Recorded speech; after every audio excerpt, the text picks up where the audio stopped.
Residents of Chanchaga in Minna, Niger State say water supply has not improved 2 months after the governor ordered the demolition of a police outpost built on a water pipeline. They allege that the rate of crime is slowly rising in the community due to the absence of police officers. Chenemi Bame has more. After this police outpost was demolished because it was situated on a water pipeline, supplying water to over 2,000 households here in Chanchaga. TVC News visited the neighborhood to find out how the residents have been faring. The police outpost serves residents who live around Chanchaga, Shango up to the city gate. We spoke to some residents and they expressed concern over rising insecurity in the neighborhood since the demolition of the outpost. A temporary outpost has been located nearby, while a new one is almost completed. There has been increase in theft. We were not pleased with the demolition of that police station and its relocation. But since we heard a new one is being built, we are now hopeful. Actually, since when they demolished this place, even the area people, we are not happy. Because of the way they demolished the police station, lack of insecurity is there. That is the challenges we are facing in the area. There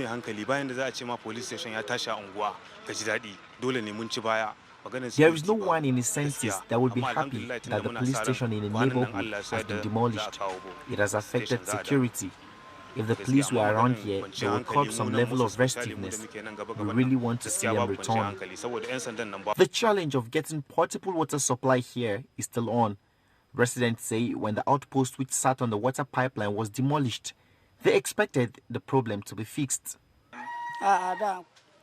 Before now, water is supplied 2 or 3 days each week, but now it is once in 6 days and it is only for few hours. We want the government to look into this. I have not received reports from those that the pipeline supplies. Since the demolition, I haven't heard anything from them. Thank God, but we are getting the water, but it's not constantly. But once in a week, we do have. So compared to before? Compared to before, yes. Before it take more than 2 weeks before you get tap water, but now we are getting, but it's not the way. TVC News visited the Niger State Water and Sewage Corporation, the agency in charge of water supply in the state. The management of the agency declined making any comments about the issue, and so also the permanent secretary at the Ministry of Water Resources. Chenemi Bame, TVC News, Minna. To Oyo State, where residents of Olodo community in Ibadan have appealed to the government of Oyo to create an alternative route along the Ibadan-Iwo-Osogbo road. This request comes after heavy rains destroy the only bridge that connects the city to Iwo in Osun State. Olaide Oyewole reports. Speaking with newsmen in Ibadan, Mr. Suleiman emphasized that the government is dedicated to ensuring the comfort and safety of the affected residents. To address the concerns of commuters, he says the government has taken the proactive decision to temporarily close the Olodo Bridge due to its weakened state. And already the team that went to Olodo Bridge found out another route through which people can pass to the other side. And once that has been found, the government has decided to shut down first that bridge because it's already weak, so that people can take the alternative route. Notably, the government is already taking steps to provide palliatives to those adversely affected by the flooding. Even other areas, Akinyele and other places, and already the State Emergency Agency is already working to ensure that people are not left out in the lodge. Those who are affected, government is already making plans to take care of them. As the situation continues to evolve, the CPS says the Oyo State government remains committed to supporting its citizens and implementing strategies to mitigate the impact of the flooding in Olodo community and its surroundings.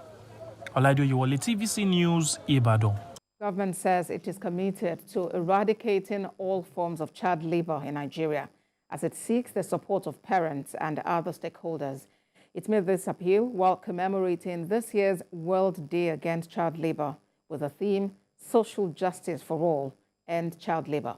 TVC News' Joke Adisa reports. After that, business news. Data by the International Labour Organization shows that about 160 million children are actively engaged in child labor worldwide.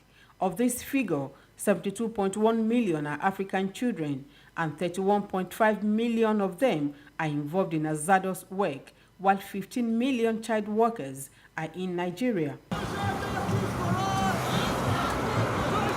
June 12th every year is set aside globally to address the plight of millions of children subjected to the hardships of labor, particularly in impoverished and developing nations. Since June 12 carries a national outlook in Nigeria, a new date was fixed to mark the day. Authorities at the Federal Ministry of Labor and Employment took the lead in a road walk through the streets of Abuja to commemorate this year's World Day Against Child Labor. We talk about education, because if you do not educate the girl child especially, you have issues. And it is, as we all know in Africa, it's the woman who makes the home. And we're actually calling on all state governments, federal, local governments, let your child go to school.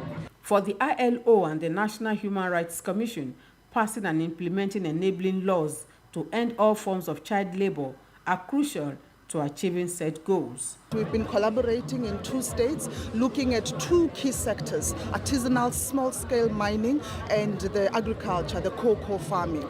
But not only just supporting the elimination, but engaging the parents, engaging the communities, engaging the teachers. Our commitment lies in advocating for policies that safeguard the rights of children, working along governmental bodies, civil society organizations, and stakeholders.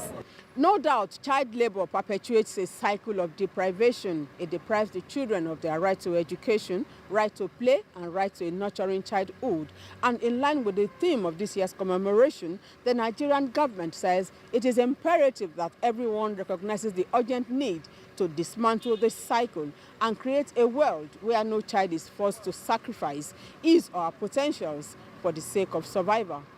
Joke Adisa, TVC News, Abuja.